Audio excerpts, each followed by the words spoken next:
नमस्कार दोस्तों, इस वीडियो में हम लोग बात करेंगे वल्नरेबिलिटी रिसर्च के बारे में। ये क्या होता है, ये टर्म क्या बताता है अपन को। इसका मतलब है white box approach of software testing.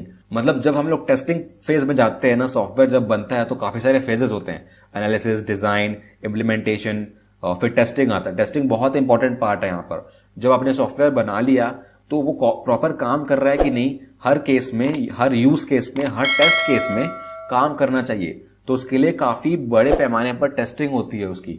और कोई भी जनरली भी आप बात करो तो हर प्रोडक्ट की टेस्टिंग होती है जब भी वो डिप्लॉय किया जाता है उससे पहले। तो सिक्योरिटी के जो इंजीनियर्स है कंपनी में, वो जब सॉफ्टवेयर देखते हैं ना, वो काफी अलग तरीके से देखते हैं। मैंने पहले भी बात की है, हैकर का माइंडसेट अलग होता है। वो ये सोचते हैं कि कैसे बिगाड़ा जाए, इनपुट में क्या ऐसा दिया जाए जो वो एक्सेप्ट न कर पाए। जिस कंटेक्स्ट में इनपुट होता है, जैसे फॉर एग्जाम्पल मैं पासवर्ड चूज कर रहा हूं, इसमें एक स्पेशल कैरेक्टर होना चाहिए, एक कैपिटल होना चाहिए, एक स्मॉल होना चाहिए, एक नंबर होना चाहिए, तो सब मिक्स होना चाहिए। लेकिन मैं अगर ऐसा करूं कि सारा स्मॉल कैरेक्टर डाल दूं फिर भी वो एक्सेप्ट कर ले, तो ये कब एक्सेप्ट होगा? जब आप सिर्फ क्लाइंट साइड पे वैलिडेट कर रहे हो। मतलब मैं ऐसा भी कर सकता हूं कि मैं आपको बोलूं कि मैंने सब कुछ डाला हुआ है, आपको ये प्रिटेंड कर दूं कि मैंने सब कुछ डाला हुआ है, लेकिन जब रिक्वेस्ट जाए मैं रिक्वेस्ट को बीच में पकड़ लूं और फिर से सारा स्मॉल कर दूं। तो एक बार यहां से निकल गई रिक्वेस्ट ब्राउजर से तो फिर आप उसको चेक नहीं कर सकते ना, फिर तो सर्वर पर डायरेक्टली चला जाएगा वो।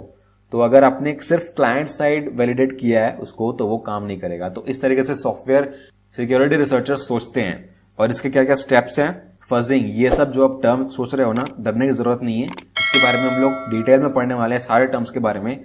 तो कोई दिक्कत नहीं है, अगर आपको समझ में नहीं आएगा तो कोई दिक्कत नहीं है, आपको बाद में समझ में आ जाएगा। तो हम लोग यहाँ पर क्या बात कर रहे थे कि सिस्टम कैसे काम करता है, हम लोग यहाँ पर वो नहीं देखते। सिस्टम को कैसे फेल किया जाए हम लोग ये देखते हैं।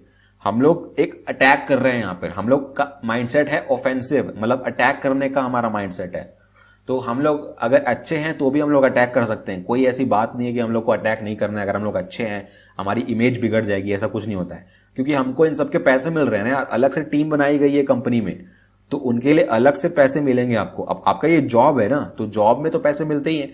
तो आपको हैक करना है कंपनी के अंदर ही, तो आप गुड भी हो सकते हो, बैड भी हो सकते हो।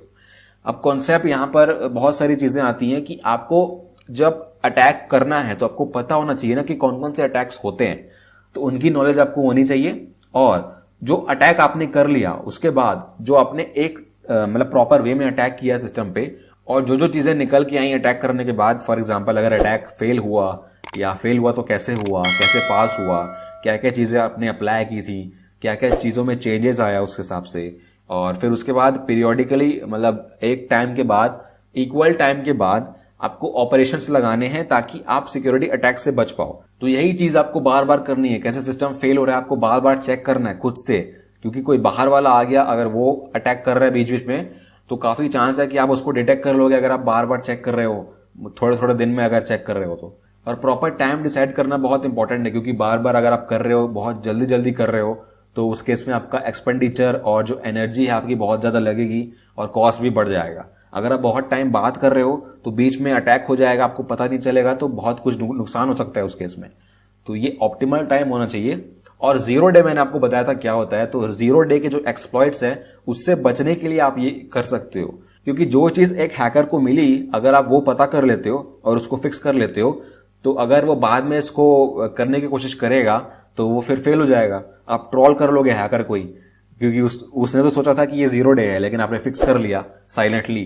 तो ये सब काफी काम आता है अगर आप रिसर्च करते हो ना, ऐसे बार बार सिस्टम को फेल करके और हैक करने की कोशिश करते हो, तो ये काफी इसके एडवांटेजेस हैं। तो इस वीडियो में तो बस इतना ही। आई होप आपको ये टर्म समझ में आया होगा, और नेक्स्ट वीडियोस के लिए देखते रहिए, सीखते रहिए, और गुड बाय।